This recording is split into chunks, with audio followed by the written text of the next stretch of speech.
हाम्रो चाहिँ गाइस खोलाको काम यही हो।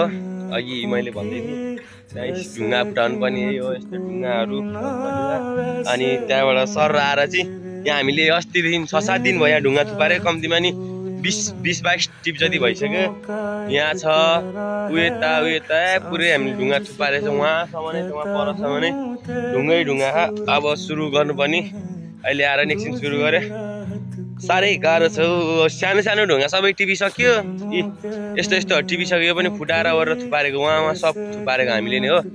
अब यहाँ बाँकी छ। अब यत्रो फुटाउनु भन्छ के गर्नु ठेकदारहरूले। रुनु मात्रै सकिँदैन। के भन्नु अब मान्नै पर्यो जे भने पनि। सिनो लाएर भयो भने अलिअलि फुटाइयो। त्यहाँ फुटाउँदै केटाहरू फुटाउन आँट्दैछ। अलिअलि चाहिँ फुटाइयो।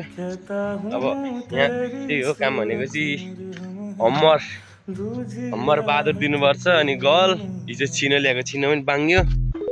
यहाँ छ हम्मर बात अनि हम्मरले दिने ड्याङ त्यही हो। यहाँ अहिले फुटाएर केटाहरू थाकेर एकछिन बसेको बेला यसो टाइम मिलाएर ठेकदार पनि छैन। अनि त्यही बेला एकछिन एउटा भिडियो बनाइदिउँ न त भनेर हल्का टाइम मिलाएर। त्यही हो गाइस, सपोर्ट गरौँ, सबैले माया गरौँ, साथ दिउँ। हामीलाई पनि यस्तो दुःख गर्नु परिरहेको छ। सबले सब्सक्राइब र लाइक गरिदिनु होला।